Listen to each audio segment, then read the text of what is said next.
Arteta ni sebab aku sebenarnya menyampah dengan reaksi dia. Jujur cakap, lepas kalah dengan Tottenham Hotspur ataupun hari tu dia kalah dengan Wolves. Masa kalah dengan Wolves, dalam game tu dia kata, "Look, we had 33 crosses in the game." Teringat aku pada sesuatu yang David Moyes pernah katakan dulu dalam game lawan Fulham, draw 2-2, dia ada 81 crosses whatever, okay?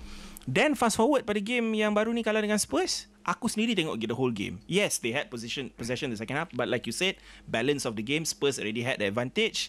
Of course lah diorang akan drop back, tapi memang Mourinho nak main macam tu kan. He doesn't care about possession pun. So of course lah Arsenal akan lebih banyak possession, tapi cutting edge up front. I remember this one statement last time orang pernah cakap zaman Wenger. Arsenal ni ada team who always try to score the perfect goal. Maknanya they build up play, passing, benda macam tu. And then bila kau dengar Arteta ni yang kononnya Pep punya protege, kau expect dia lebih kepada something tiki-taka. I don't know lah, something similar ke apa kan. Tapi his only excuse or his only justification is to play better is to launch crosses into the box. And even then, you don't have players with good aerial ability. I think that's the problem, right? Like you said, sebab dia protege Pep Guardiola, saya rasa dia pun ada falsafah Pep Guardiola. Tapi adakah dia ada pemain Man City? You know what I mean? Like, does he have the quality players to play the way that Man City plays? You can say 1 or 2 maybe. This is the thing though. Yeah. So when he first came in, they were playing counter-attacking football and they got success. Now you see teams dropping off because they know that if they go for Arsenal, then they can play on the counter-attack. That's their strength.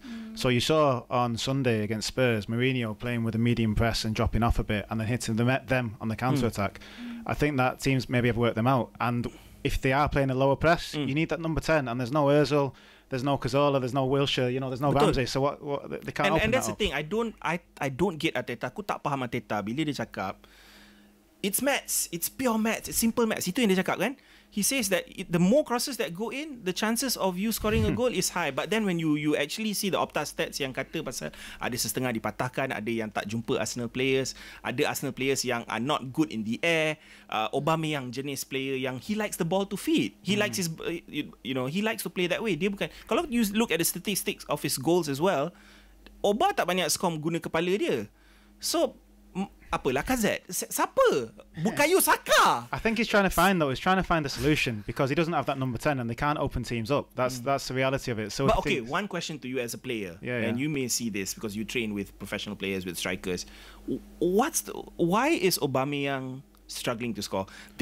Initially, he was playing out of position, betul? Yeah, it was right after he signed his new contract, I think. Okay, kenapa agaknya? Look, why do you think? Again, I'll say the point that we don't know everything that goes on behind the scenes. We don't know the mentalities or anything like that, the way he's approaching since he's signed his new contract. But I will also say that the lack of number 10, no Mesut Ozil, no. So you think Ozil should come back? Yeah, I don't see why he's out. After the January squad list comes out, look, they need a number 10. That's the key. They need a number 10. They need someone who can unlock. So you don't think Lacazette can play that position? No. He's not, mate. Let's be honest. Yeah, Come on, he's not a number 10.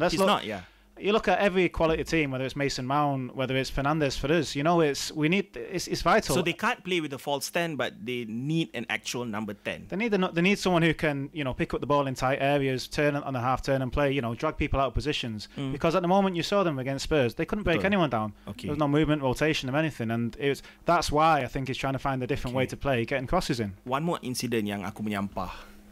He pushed Partey back into the field. Dia tolak balik Partey masuk padang. Time gol kedua masuk. Time Harry Kane score. I mean, like, seriously lah, babe. Are you trying to say Arteta ni cuba nak cakap yang kau punya nyawa tak penting. Sorry, bukan nyawa lah. Kau punya kesihatan tak penting. Kau punya faktor kecederaan tu aku tak peduli. Kau pergi cover sekarang. I mean, it's literally saying that. Padahal Arteta already dah tahu pasal dia punya injury before playing him, prior to playing him that game. So, Rim, your take on that? I don't know if that was an act of desperation.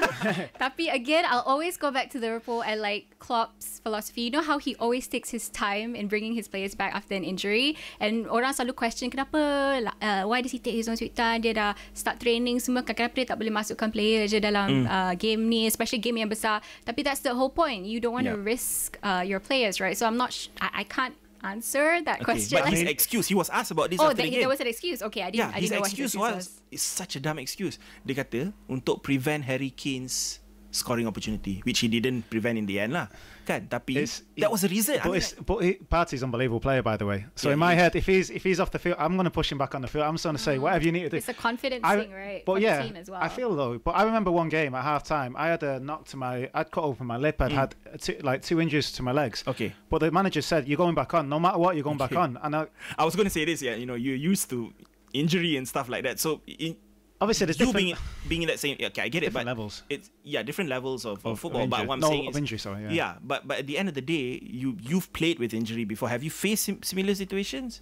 Of being forced to play. Yeah, of course. You look at, being honest with you, like over here in Malaysia, being injured's kind of like a crime sometimes. You know what I mean? Honestly, that's the way people see it. You're forced, you pushed and pushed and pushed, which is natural, but to the extent that sometimes you're worried about getting your salary cut, you know, if you're injured for too long. So, but that's the thing. Arteta datang dengan penuh kepercayaan, dengan penuh promise, menang Community Shield lah, menang FA Cup lah. So fan expect this season Arteta akan push forward. Sekarang ni bottom 6. But he asked for number 10 though.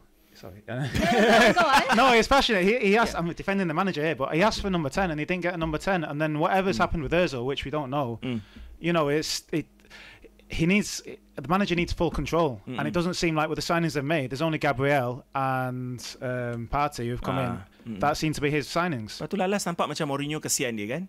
Dia punya kenyataan kata pasal Arteta, okeylah, aku rasa lepas ni Arsenal akan kembali menjadi Arsenal walaupun, but itulah kadang-kadang bila dengar press conference Arteta nampak macam seolah-olah dia ada one dimensional punya cara je untuk score goals ataupun untuk menghasilkan peluang apa. Bola sepak terhangat sudah tiba. Rekrut bintang-bintang pemain bola terhebat bagi pasukan anda. Uji formasi dan taktik anda untuk mengalahkan pengurus lain. Bina pasukan impian anda hari ini.